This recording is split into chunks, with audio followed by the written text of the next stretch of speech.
Alhamdulillah alladzi ba'atha fil ummiyina rasulan minhum yatlu 'alaihim ayatihi wa yuzakkihim wa yu'allimuhumul kitaba wal hikmah wa in kanu min qablu lafi dhalalin mubin.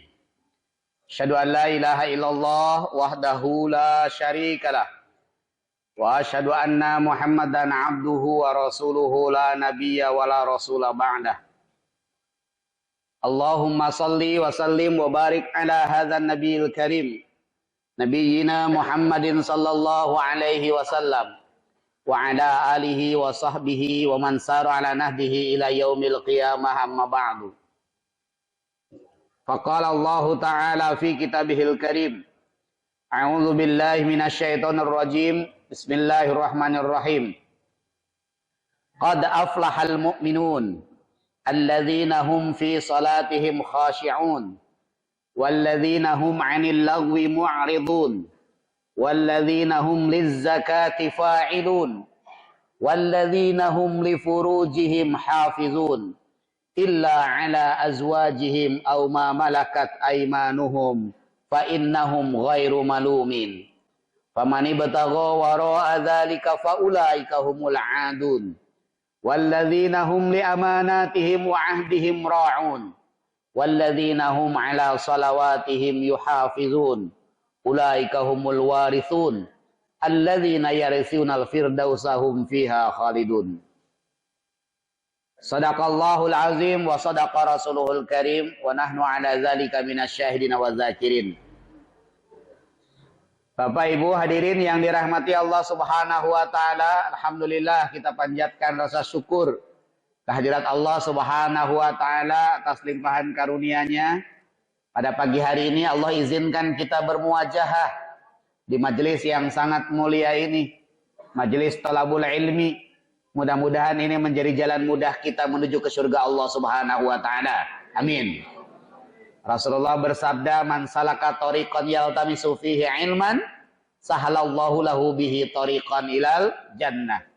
Barang siapa yang menempuh jalan dalam rangka menuntut ilmu, maka Allah akan mudahkan jalannya menuju ke surga.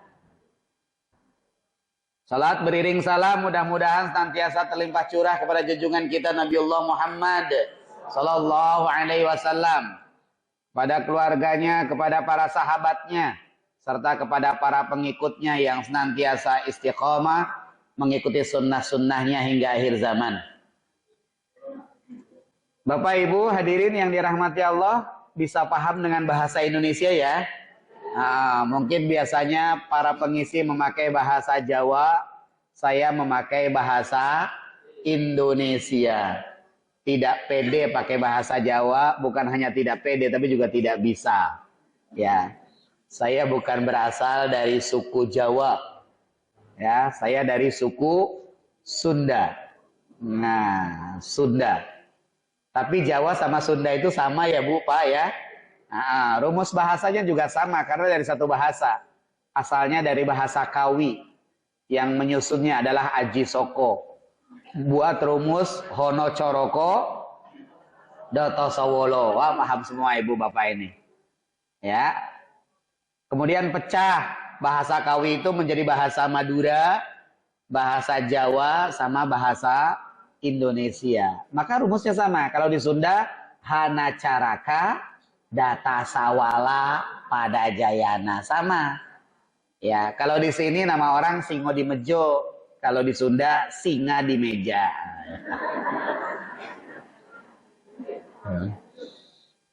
Ya sama gitu ya. Dan orang Sunda sama orang Jawa juga sama. Orang zaman dulu, Jawa sama Sunda itu kalau ngasih nama, itu mencerminkan kesantunan orangnya. Jadi orang Jawa, orang Sunda. Maka hampir tidak ada orang zaman dulu di Jawa dan Sunda yang namanya berakhiran dengan mulut mangap, itu enggak ada. Enggak ada. Ya itu kesantunan karena dianggap tidak sopan kalau mulutnya mangap. Maka nama zaman dulu kan Mujiem. Mingkem ya kan? Painem. Jadi semuanya begitu, enggak ada nama kayak sekarang Canda. Oh, mulutnya mangap, nggak ada. Ya. Nah, jadi orang zaman dulu seperti itu. Di Sunda juga sama. Tidak ada nama-nama Sunda itu yang berakhiran dengan mulut yang mangap. Ya, menunjukkan kesantunannya. Nama saya Dudi. Ibu panggil nama saya dengan mulut bercucu, akhirnya gimana? Nggak bisa. Dudi. Nah, pasti tersenyum. Nah, ya. Nah, itu filosofinya. Cuman filosofi itu sudah hilang sekarang karena orang zaman sekarang kalau diberi nama dengan yang seperti itu kayaknya tidak keren, bahkan cenderung malu. Ya, padahal bagus filosofinya. Nah, Bapak Ibu hadirin yang dirahmati Allah Subhanahu wa taala. Ya, jadi sepanjang kita bertemu ini saya akan menggunakan bahasa Indonesia. Kalau saya bisa bahasa Jawa, saya akan gunakan bahasa Jawa. Bapak Ibu bahagia tidak sekarang? Bahagia, benar. Bahagianya kenapa? Sehat. Berarti kalau sakit nggak bahagia? Enggak ya? Loh. Bapak bahagia nggak, Pak? Nah, Bapak Ibu hadirin yang dirahmati Allah, kita akan membahas tentang bahagia hari ini. Kalau Bapak Ibu bahagia karena sekarang sehat, kok sakit tidak bahagia, berarti kita tidak bersyukur kepada Allah. Karena baik sehat maupun sakit itu pemberian dari Allah. Kesalahan kita ya, memaknai bahagia itu diukur dengan materi. Orang punya uang bahagia, ketika tidak punya uang tidak bahagia. Itu materi. Sehat bahagia, sakit tidak bahagia, materi. Ya. Terus apa lagi? Orang karirnya moncer, bahagia. Ketika karirnya seret, sedih, berarti ya materi. Ya. Jadi bahagia itu Bapak Ibu hadirin itu tidak diukur dengan materi. Ya. Kata Imam Al-Ghazali ya, di dalam kitab Ihya-nya, bahagia itu adalah pada saat keimanan kita sampai pada puncaknya. Ya, dengan bahasa lain, ketika tingkat spiritualitas kita dalam keadaan yang paling dekat dengan Allah Subhanahu wa taala, itulah bahagia. Ya. Orang punya duit kalau jauh dari Allah, hakikatnya dia tidak bahagia. Karena bahagia-bahagia yang diukur dari materi itu adalah bahagia yang bersifat sementara. Bahagia sesaat. Ya. Padahal Islam itu mengajarkan kepada kita bagaimana kita mendapatkan kebahagiaan yang hakiki. Ya. Bukan kebahagiaan sesaat. Ya. Jadi kalau kita ingin bahagia, bagaimana kondisi spiritualitas kita dekatkan dengan Allah Subhanahu wa taala.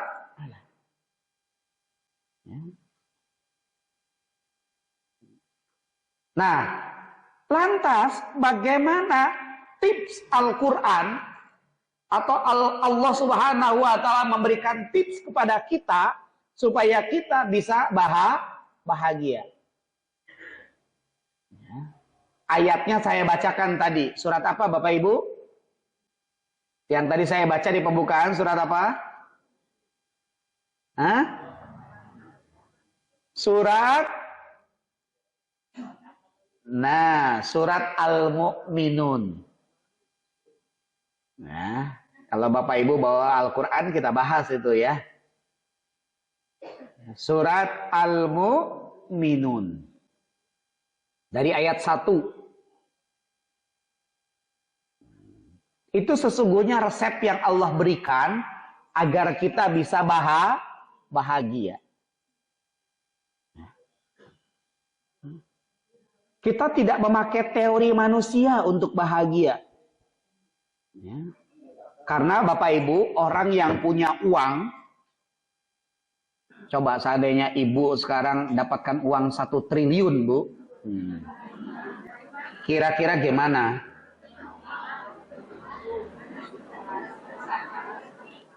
Menurut saya ibu-ibu langsung wassalam. Langsung ke makam. Ya. Tidak selalu orang yang duitnya banyak itu bahagia. Ya. Ya. Di Indonesia ini pernah ada seorang yang punya perusahaan 24 atau 26, saya lupa. Orang Cina. Namanya Budi Angsono. Perusahaannya itu perusahaan yang mengimpor semua suku cadang komputer. Suku cadang komputer yang ada di Indonesia semuanya melalui pintu perusahaan dia. Apakah dia bahagia?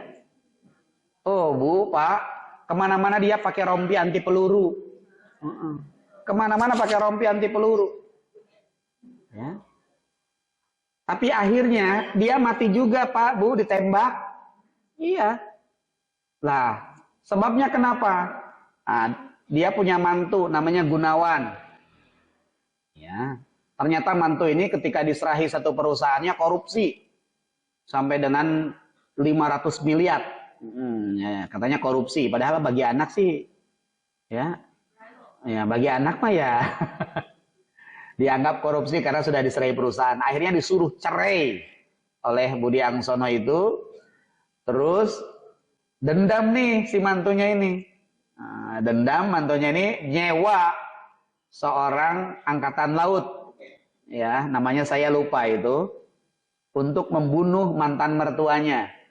Dan diberitahu dulu, mantan mertua saya itu setiap hari Minggu datang ke tempat olahraga basket namanya Asaba, ya lupa kalau Jakarta itu, karena dia yang punya itu.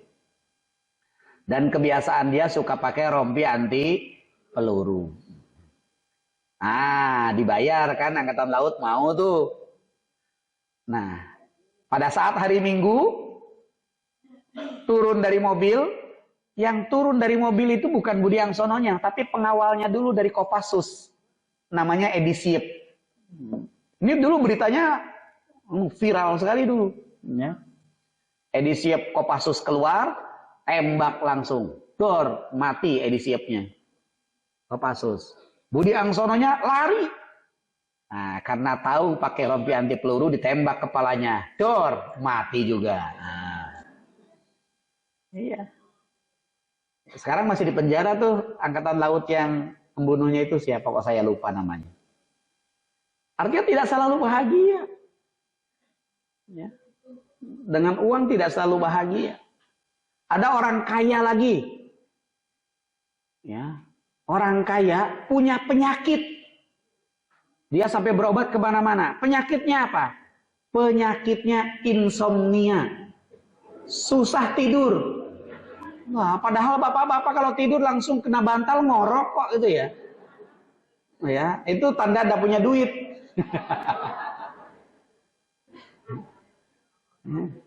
Ini orang punya duit. Ya. Dia berobat. Di Indonesia nggak ada, ke Singapura. Di Singapura nggak sembuh juga, disarankan coba ke dokter yang ada di Belanda. Dia berobat lagi ke Belanda, ternyata nggak sembuh juga. Dia kemana-mana bawa obat banyak kayak apotik berjalan.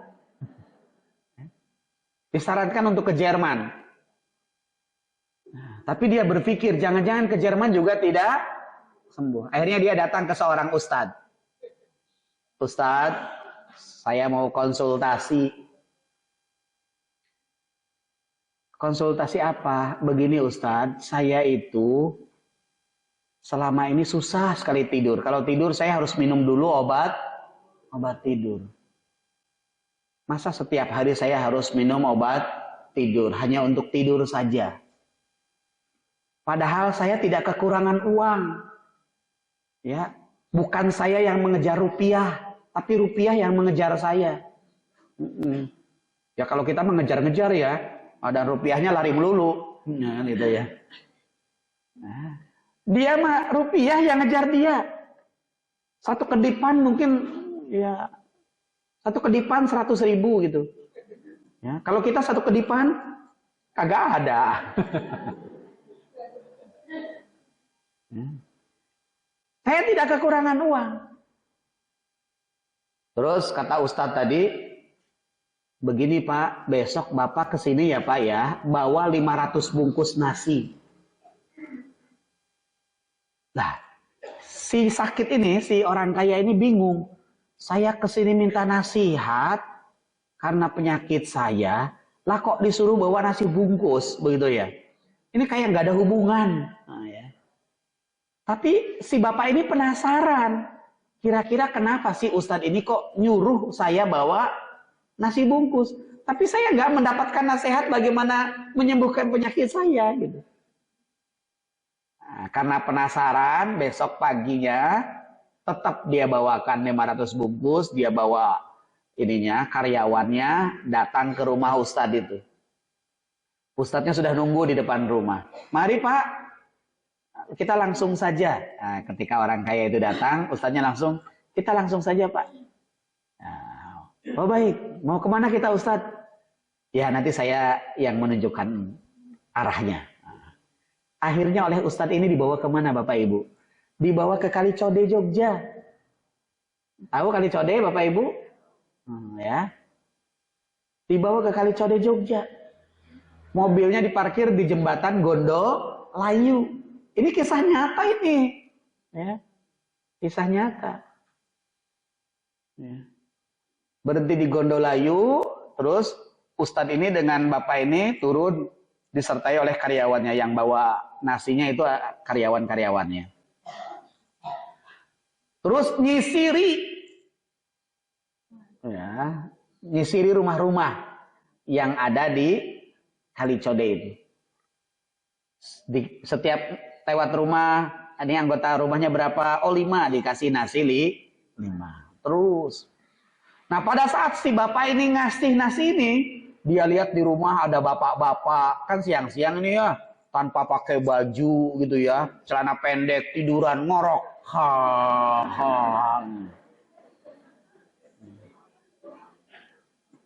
Ya.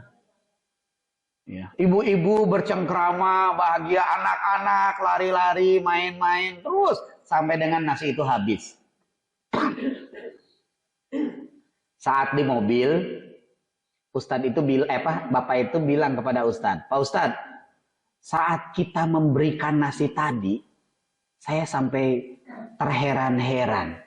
Ada bapak-bapak yang tidur di lantai tanpa baju, ngorok lagi. Padahal mereka itu orang miskin. Lah saya jangankan ngorok, untuk tidur aja susah. Padahal kasur saya empuk. Apa ya Pak Ustadz ya? Terus Ustadz itu bilang begini, Bapak kalau ingin sembuh, coba dari sekarang Bapak banyak berbagi. Banyak sodako.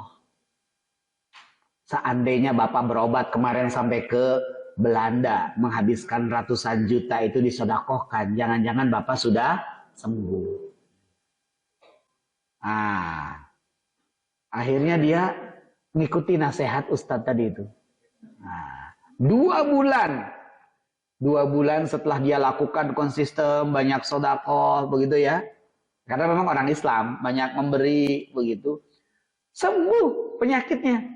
Ya Allah, sembuh. Akhirnya datang lagi ke tempat Ustadz, membawa oleh-oleh, mengucapkan terima kasih. Dia orang kaya tapi tidak bahagia, nggak bisa tidur, ya, nggak bisa tidur. Banyak kisah-kisah nyata terkait dengan betapa harta itu ternyata tidak membahagiakan. Ya. Orang karena harta keluarga hancur. Nah, orang tuanya meninggal, rebutan warisan. Harta itu hancur. Jadi tidak selalu menjadikan bahagia. Kalaupun bahagia itu adalah bahagia sesaat. Bukan kebahagiaan yang hakiki. Kalau kita ingin mendapatkan kebahagiaan yang hakiki, maka dekatkanlah hati kita kepada Allah Subhanahu wa Ta'ala. Tingkatkan spiritualitas kita. Dengan cara seperti apa? Ikuti resepnya Al-Quran. Qad aflahal mu'minun. Aflaha itu diartikan menang kalau di dalam Quran terjemahan. Tapi juga bisa diartikan bahagia. Ya, karena orang yang menang pasti bahagia. Orang menang itu tidak ada yang sedih. Ya, pasti bahagia. Nah, kata Allah, kalau kita ingin bahagia, alladzina hum fi sholatihim khashi'un. Lakukan sholat dengan khusyuk.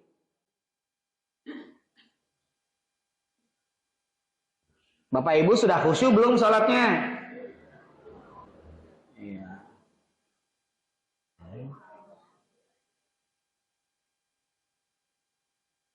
Bu, Pak, sholat khusyuk itu bukan tidak ingat apa-apa. Ya. Ketika sholat, ada jamaah di belakang, anak-anak kentut gede. Tuh ya. Ya. Setelah sholat ditanya, tadi suara apa? Suara kentut, yang kentut siapa ya? Yang ditanya bilang begini, wah, saking khusyuknya saya nggak dengar tuh suara kentut. Wah. Itu mah bukan khusyuk, ngelamun. Ngelamun itu mah, ya, bukan khusyuk. Ya. Para ulama memang mengartikan khusyuk berbeda-beda. Ada yang mengatakan khusyuk itu itminan, ketenangan. Ada yang mengartikan khusyuk itu hudurul qalb, hadirnya hati ketika kita sholat. Ini tidak bertentangan Bapak Ibu. Ya. Kalau ingin khusyuk, ya hati kita harus tenang. Maka segala hal yang akan merusak ketenangan kita sholat, harus kita amankan terlebih dulu. Ibu-ibu jangan sholat sambil masak tempe.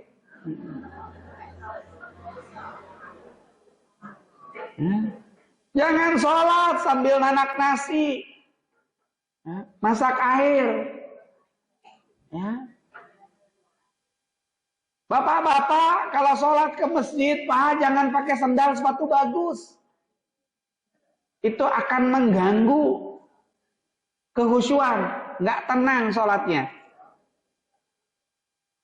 Ya. Nggak tenang itu sholatnya. Ya, waktu sholat ingat aja sepatuku hilang nggak ya? Ya, ya. Soalnya, jamaah yang sholat juga tidak sedikit mungkin yang ingin mendapatkan keikhlasan bapak-bapak, ya. Keikhlasan untuk ditukar sepatunya. Wah, dia ketika ngambil sepatu aja mengucapkan bismillah, bismillahirrahmanirrahim. Berkah.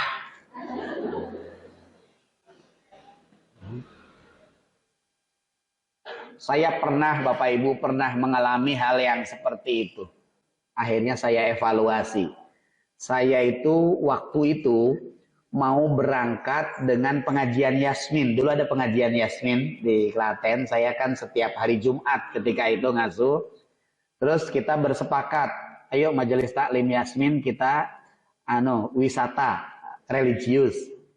Nah, wisatanya kemana ketika itu Bapak Ibu? Wisatanya ke pesantren Az-Zaitun yang sekarang rame.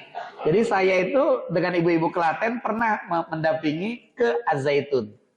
Waktu awal-awal Az-Zaitun berdiri. Saya mau ke Masjid Az-Zaitun dengan ibu-ibu Yasmin. Dulu dengan Bu Sujud, ya Bu Sujud ikut deh. Bu Sujud dulu aslinya kan sini ya. Ya. Yeah. Yang wakaf mungkin ini jangan-jangan keluarganya Bu Sujud ini. Ya, nggak tahu saya. Nah, itu hari Jumat siang berangkatnya jam 2. Tapi saya kan sebelum Jumatan sudah harus datang ke Klaten. Saya Jumatan di sana Bapak Ibu di Semangka. Masjid apa itu? Masjid yang sekarang baru dibangun bagus itu. Nah, ya. Saya kok lupa nama masjidnya. Semangka. Ya.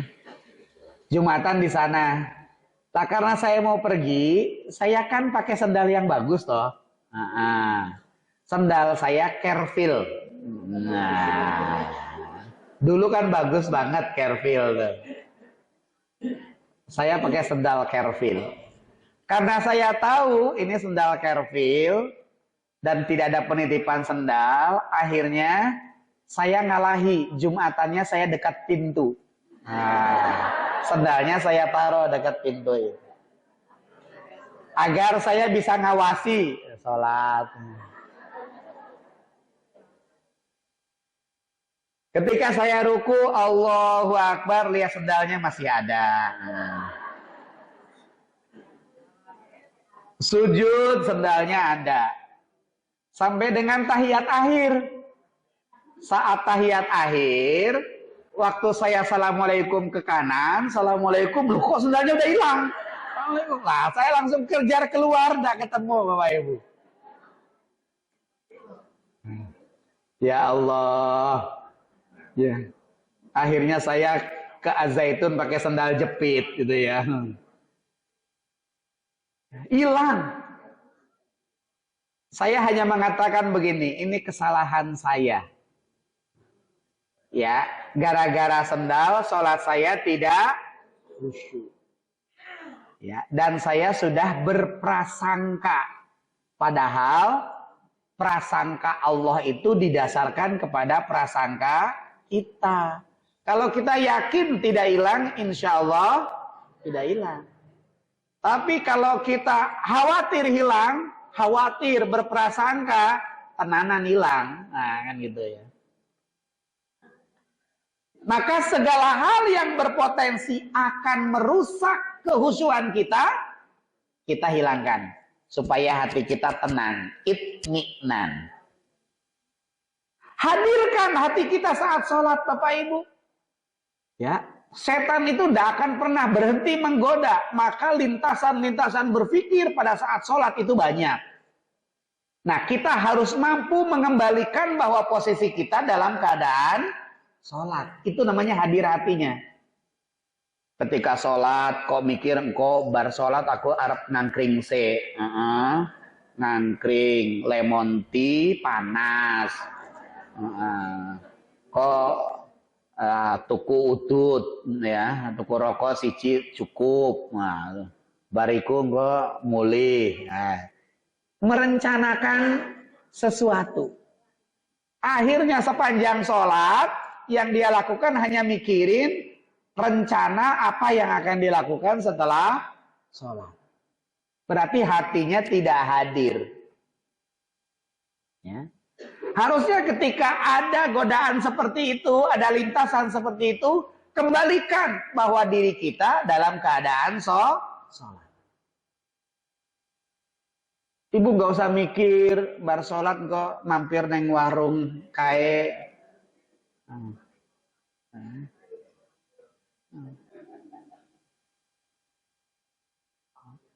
Jadi hadirkan hati kita. Kita sedang sholat.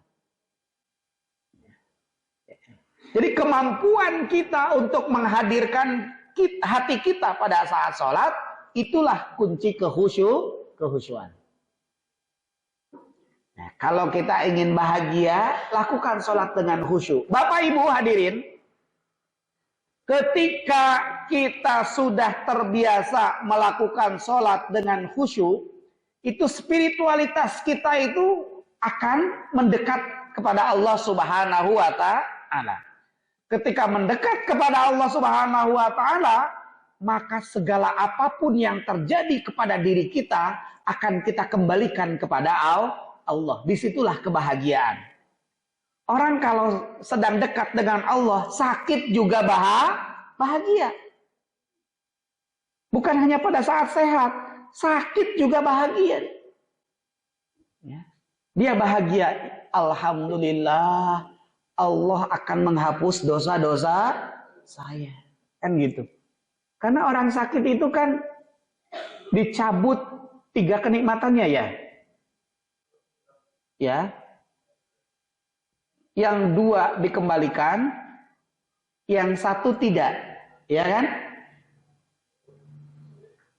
Apa saja?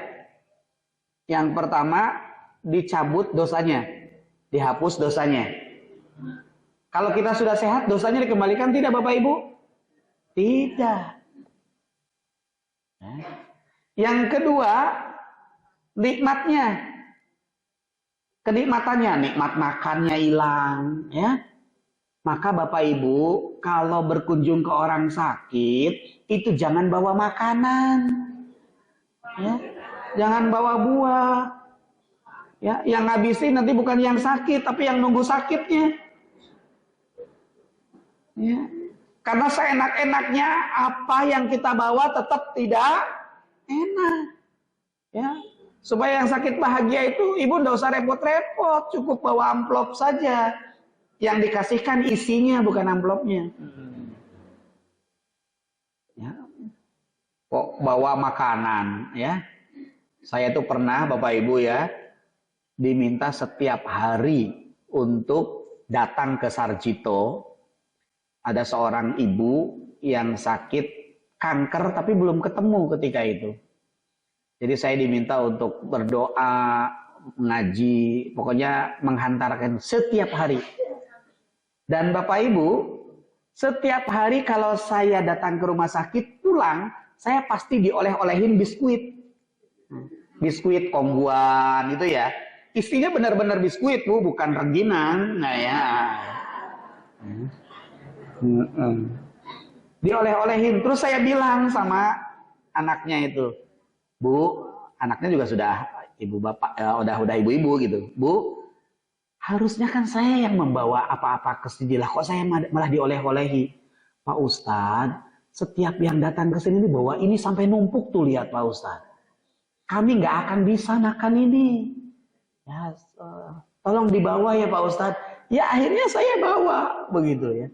Setiap ke rumah sakit pasti bawa itu begitu. Saya malah nggak bawa apa-apa kan gitu ya. Ya doa, bawanya doa, baca Quran, saya di situ baca Yasin sampai dengan meninggal dunianya. Sampai dengan meninggal. Bahkan dalam kondisi sedang dalam keadaan kesakitan, saya langsung ditelepon, Ustadz ini ibu kesakitan, Ustadz, Pak Ustadz tolong. Saya langsung ke sana, saya baca Quran dengan suara yang keras di telinganya, supaya fokus sakitnya itu beralih ke bacaan Al-Quran. Arda lagi sakit. Jadi jangan bawa makanan, tidak enak. Karena ketika sakit itu dicabut kenikmatannya. Tapi kalau sudah sembuh dikembalikan enggak kenikmatannya? Dikembalikan. Beda dengan yang tadi. Kalau dosa tidak dikembalikan. Yang ketiga, orang sakit itu kan artinya akan diangkat derajatnya oleh Allah. Ketika sakit barangkali dia tidak berdaya.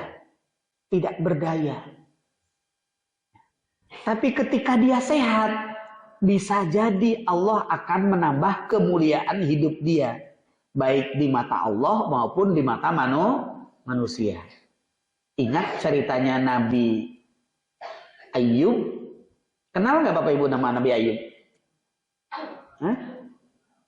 Kenal di mana?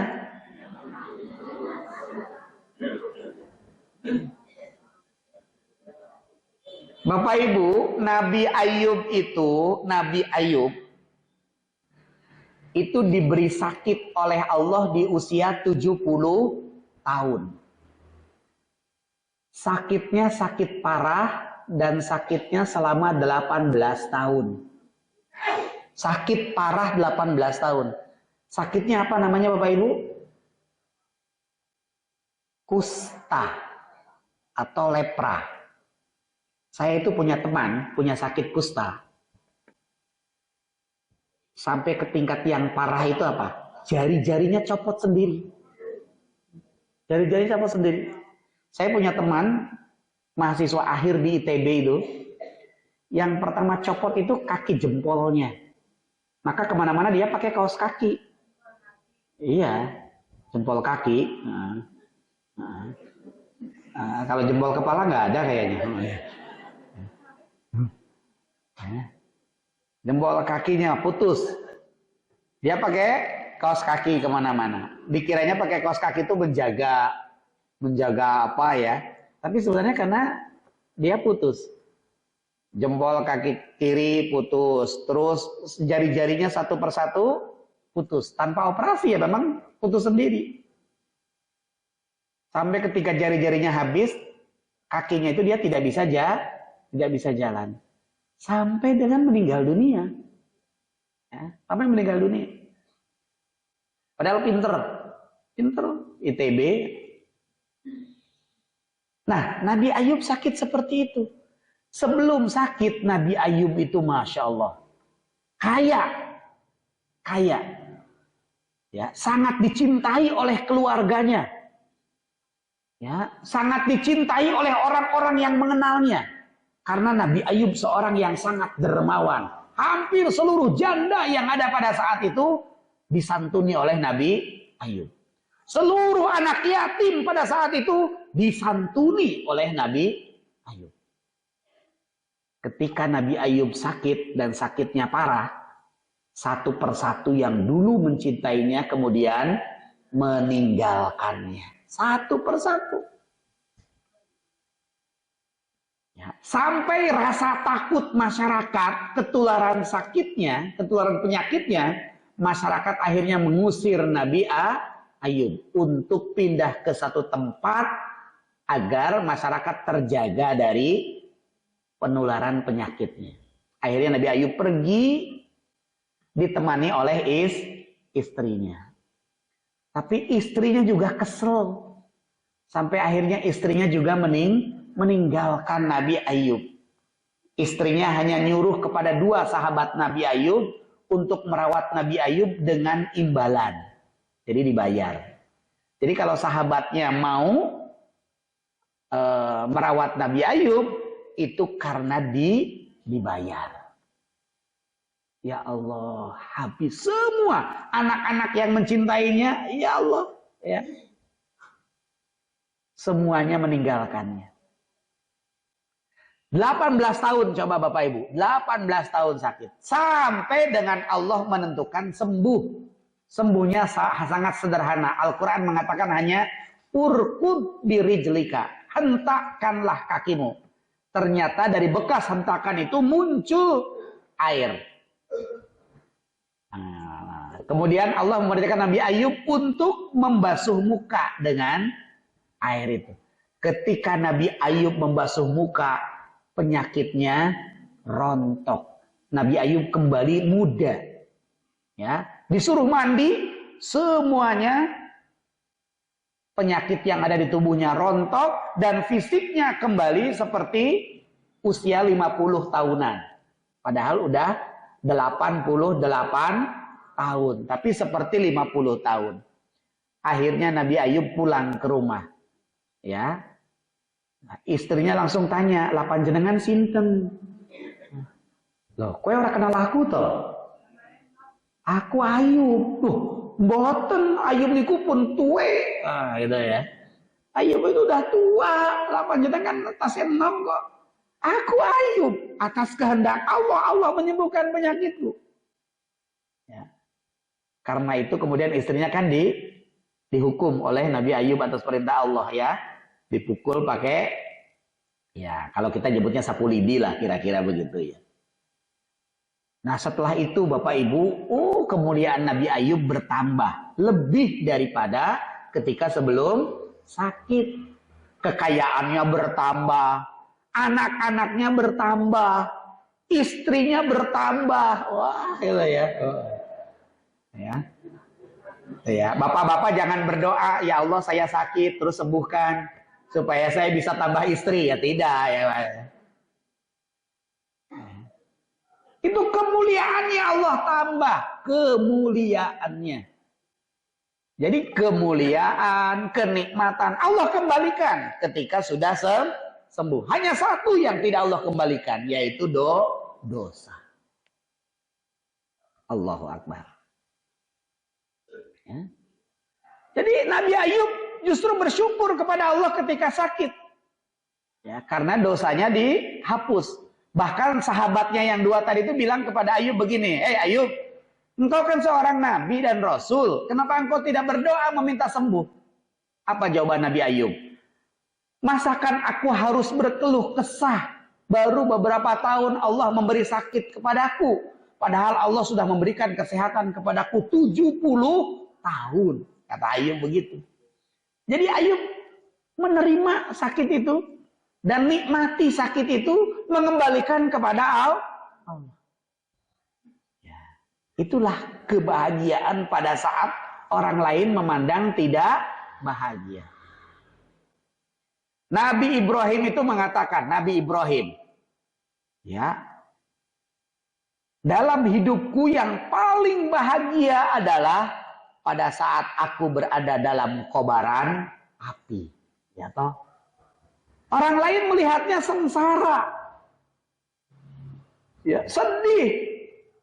Karena pasti mati, kan begitu. Tapi Ibrahim justru mengatakan itulah saat-saat yang paling membahagiakan.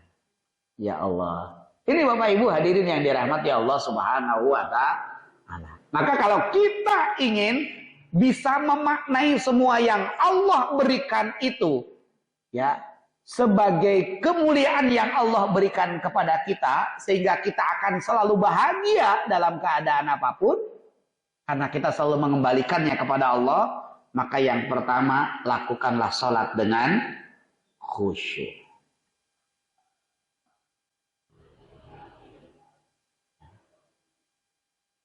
Ini kalau saya bahas sampai jam 12 siang Bapak Ibu ya. Ya, cuman saya lihat sudah semakin banyak yang melihat jam.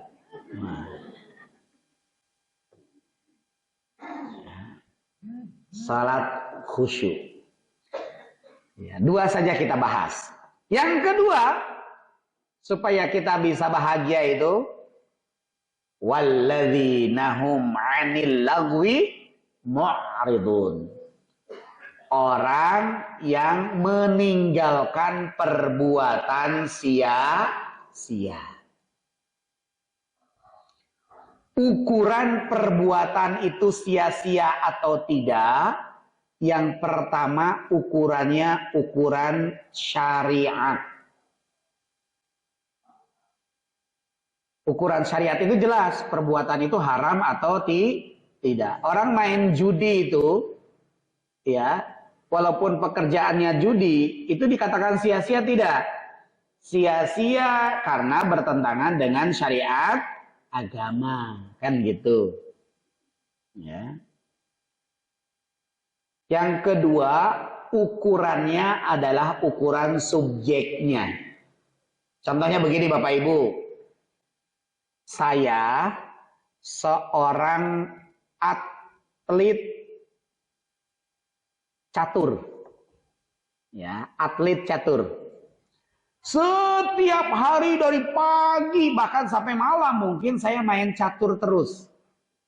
Kira-kira saya melakukan perbuatan sia-sia tidak? Saya melakukan perbuatan sia-sia gitu? Iya. Padahal saya atlet catur? Hah? Tidak Bapak Ibu, karena saya atlet catur. Pekerjaan saya adalah main catur. Uang saya hasilkan dari main catur. Saya tidak berbuat sia-sia. Ya. Tapi kalau bapak-bapak ini, ya, yang bukan atlet catur, kok pagi tekan sore catur melulu, begitu ya, pulang lempar saja pakai soblok, ya. Karena berarti bapak-bapak telah melakukan perbuatan sia-sia. Itu yang saya maksudkan ukurannya subjektif.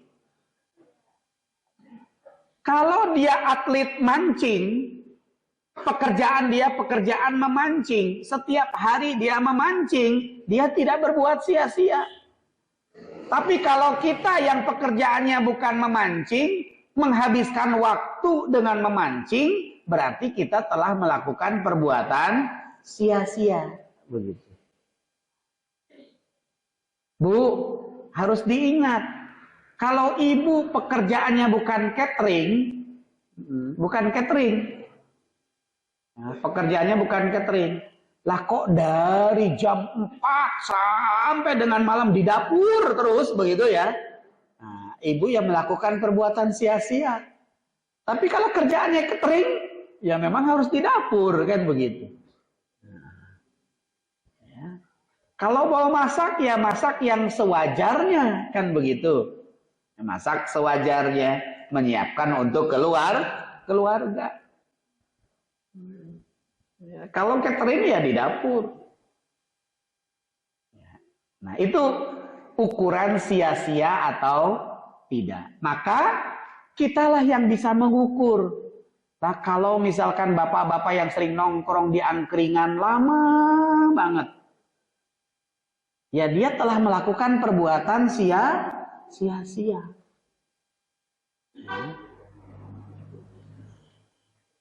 Nah itu harus ditinggalkan. Anil lagwi mu'ridun. Kalau syariat jelas, kalau haram harus ditinggalkan. Ya, tapi kalau terkait dengan subjeknya, ya kalau saya dari pagi sampai malam ngisi pengajian terus gitu ya, tidak masuk dalam kategori sia-sia karena memang pekerjaan, artinya profesi saya seorang dai, ya apalagi yang disampaikan terkait dengan agama.